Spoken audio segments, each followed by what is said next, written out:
Hello, 7th grade. Welcome back to our virtual class. We're going to continue on from what we were talking about yesterday. Yes, Hinda, I changed the pictures just for you. And thank you to those who sent a birthday message for Yochai. He will love it when I show it to him later on today. Okay, so we were talking about monomers and polymers, and we were saying how monomers is a simple subunit, and polymers are long chains created by those simple subunits. It's when those units come together that these long chains are formed, okay? And we were talking about how nutrients actually, that's basically what it is, right? A nutrient, when we're eating our macronutrients, what we're getting is a large amount of these monomers basically combined together to form these polymers. And we eat the polymers, and then when it goes into our bodies, we're able to break them down and build up new things with these polymers. So we were talking about how there are 3 different nutrients. I'm just gonna write 7th grade here. So there are 3 different nutrients. We have proteins, and by the way, this is the polymer. You should all have this already. I'm just doing a quick review. And that's the monomer, so protein. Then there's carbohydrates. And then there's lipids, also known as fats, but we're going to refer to them as lipids. And then each of these have a corresponding monomer. So what makes them up? So in the proteins, it's amino acids. In carbohydrates, it's glucose. Lipids, it's triglycerides.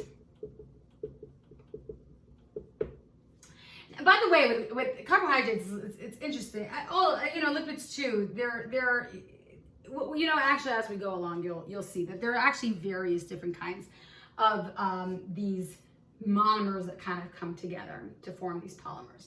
So anyway, why are these 3 nutrients important?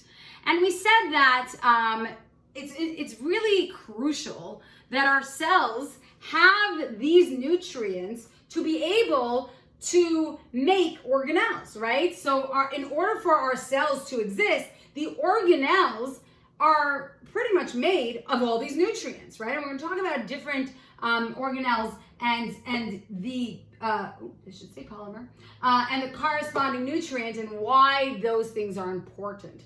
But we also know that nutrients are very important for energy production. In order for the cell to produce energy, it needs to have a source, right? And all 3 of these can actually be used for energy as well. By the way, another nutrient, which I didn't talk about because it really doesn't have much benefit to the cell. The only benefit that it provides for the cell is energy, and that's alcohol. Alcohol can be used as a nutrient, and it can be broken down as a source of energy, a lot of energy. However, it has no other significant benefit to the cell. And not only that, it can actually cause damage to the cell. And so sometimes you may hear that, no, there are actually more nutrients than these. Yes, alcohol is part of that, but it does not have any actual benefit aside for energy, and you can get energy from these other ones, okay? So let's talk a little bit about the benefit that these nutrients have for our cells. Okay, so we'll talk about the function. So some of them have a few, and some of them have many. So proteins, so its most important function is it helps to build and repair the cell. So the cell is actually primarily made out of proteins. It's primarily made out of those amino acids that are built up into proteins, and those proteins are used to create these structures known as organelles, and as an entire entity, that cellular unit. Okay, so it's very important for building and repairing the cell.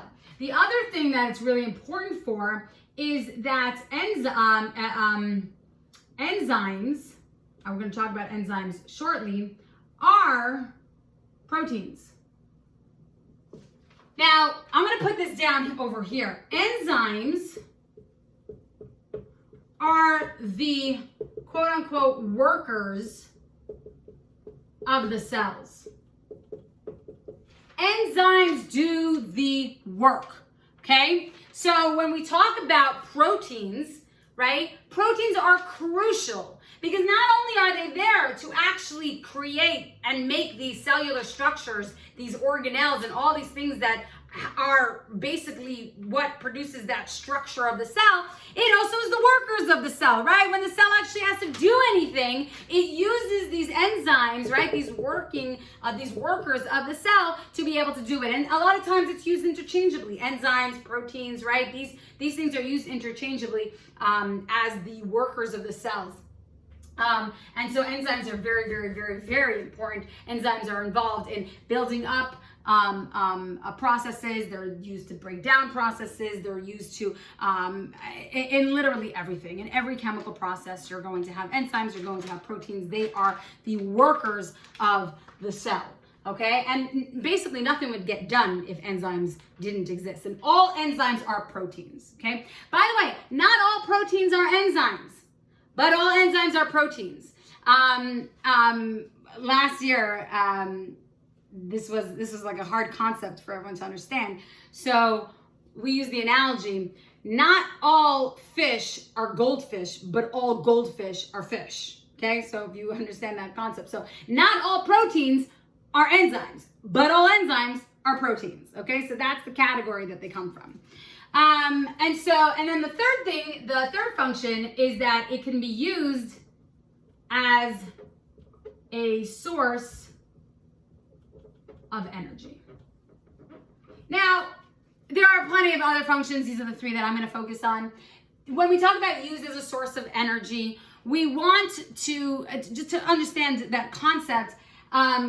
We know that when we talked about cellular respiration, it's the glucose that we really, really focused on. The energy, glucose, right? Cellular respiration, glucose. That's because our bodies don't really want to use proteins. Because if you see, proteins are really important for other things. And so it would prefer to use glucose.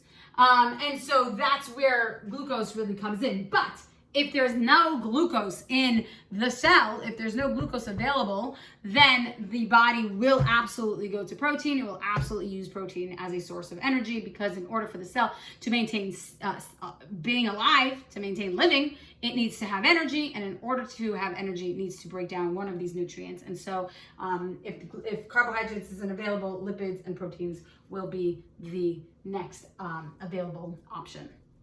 Okay. Let's go to the function of glucose. So here I'm going to talk about two main functions. There is the most important crucial function that glucose does do, and that is cellular respiration. That is an energy source, right? It's the primary source of energy. And by the way, glucose gets broken down really quickly. And that's why if this ends up always being a topic of discussion in class, where it ends up turning into these long discussions about health and diet and things like that and losing weight and exercising and all that stuff. I don't know the kind of questions you have, but feel free during our Zoom meeting to bring up any of those types of questions. We can definitely discuss it. But yeah, I just know because teaching this for so many years, that is something that has come up many, many, many times, and it usually ends up being like a day or two conversation, which I'm happy to have a discussion with you about. But because I can't really foresee your questions, write down anything that you have as we're going along, and then I'll be able to discuss it with you later on. Okay, so we talk about the primary source of energy, and I'm just going to mention this: when you exercise, when we're doing a more aerobic exercise, when we're talking about aerobic, we're talking about running, walking, swimming, things that require the exchange of oxygen, right? That aerobic instead of anaerobic, which does not require oxygen. There's aerobic, which does require oxygen. So when you're doing those types of exercises, you're actually exchanging, you're doing a lot of oxygen exchange. And so that's why it's called aerobic exercise. So when you're doing those types of exercises, the primary source of energy that's being used is glucose, but that that can only really last for a limited amount of time because there's not so much of a glucose reserve. Now we do have a glucose reserve in our bodies, absolutely, but we tend to use up the glucose, and then our bodies will turn to breaking down the fats for energy. So after the first 20 minutes of exercise, it ends up being the fat that ends up being utilized for energy. So just a little tidbit of information there. Okay, so it's our primary source of energy. It's also used for cell identity. Now, what happens is we have our cell over here. Okay, so this is a cell, blah, blah, blah. It has lots of stuff, right? On the outside of the cell, we have what's called the carbohydrate chain. Now, every single one of your cells has basically this tag, this chain, and which is, by the way, it's called a carbohydrate because it's a polymer. If it was just a glucose, it would be not a chain, right? It wouldn't be a polymer. It wouldn't be called this carbohydrate. And so there's your chain, your long chain, your polymer. And what it basically is it tells your cells, it tells your body, it tells your immune system which cells essentially belong to you as opposed to it being a foreign cell, right? So like, for instance, the virus going around right now, right? Those virus cells, right, and they're quasi cells, right, because they're kind of pseudo-living, but they don't have this carbohydrate chain on it. They don't have this tag identifying that this cell belongs to you. So when it comes into your body, your immune system is going to say, hold up, wait a minute, that don't belong here. And it's going to start to identify and fight off these cells, right? Now, we hope that that happens, sufficiently and, with enough time, and quick enough for our bodies to be able to identify it and kill it. And by the way, that goes into a whole conversation of vaccines that we can have on Zoom if you'd like. But I don't want to get too much into that. But basically, we have this carbohydrate chain, and it is used to identify our cells as being our cells, right? And that's why if people have an organ transplant, let's say, they have to take a medication to suppress their immune system. And the reason they want to keep their immune system suppressed is because otherwise, that our bodies, right, our immune system is going to attack the cells of that organ. That, like if somebody got, let's say, a new heart, right? The immune cells, all right, our body cells are not going to recognize those cells to be ours because it has a different identity chain, right? And so it will start to attack it. So we take these, so a person who had an organ transplant would take immune suppressors to make sure that their immune system is not attacking those cells in that new heart, okay? So that is the second thing that carbohydrates are important for. I'm going to extend this box for lipids a little bit because we have a lot of different ones over here. So here we talk about lipids, okay? Lipids have a lot of very important functions in the cell. For one, lipids make up the cell membrane. And the actual lipid that makes up the cell membrane is called a phospholipid, and we're going to talk about that a little bit later on when we actually discuss the topic of lipids. So it makes up the cell membrane.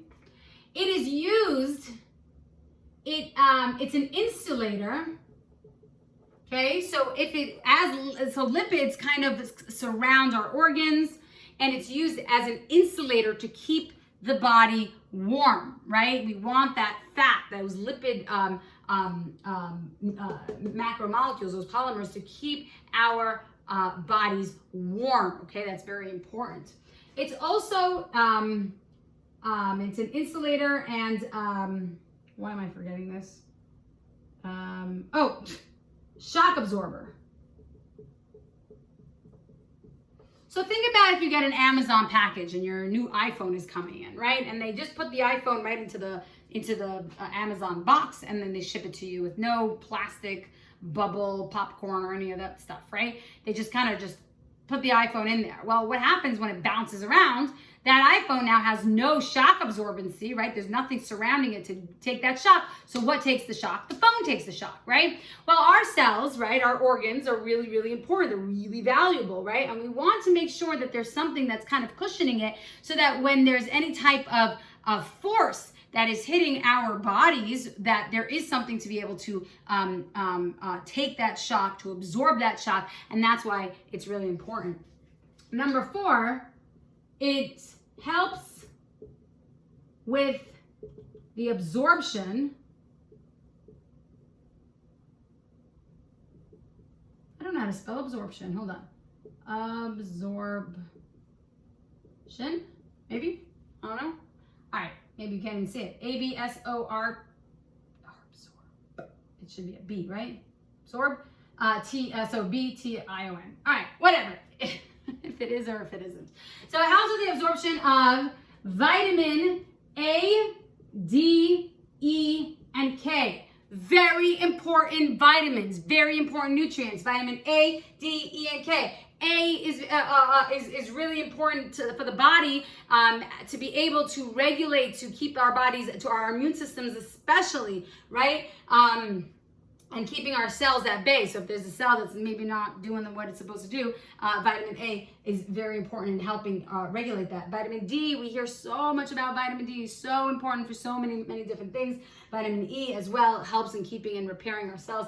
And vitamin K is very much involved in blood clotting, right? If we cut ourselves, it's very important for that. So very, very important. Now, all these vitamins are fat soluble. We need fat in order for those vitamins to be absorbed. And the 5th one is it is used as an energy source. Okay, so we see that energy, all 3 of these are used as an energy source, but they also have other functions. If you notice, our lipids here have lots of functions, right? We have a lot, and they all, by the way, have lots of very important functions. But a lot of times people will discount the importance of having fat in their bodies, and there's always this idea that, the ideal is skinny and small and skinny and no fat, but that's not necessarily good for us, because if you see how important lipids are, we'll see that, maybe, we don't want to, overly fat, but maybe it isn't a bad idea to have a little bit of fat on our bodies. All right, so that is that for today. I will see you guys later.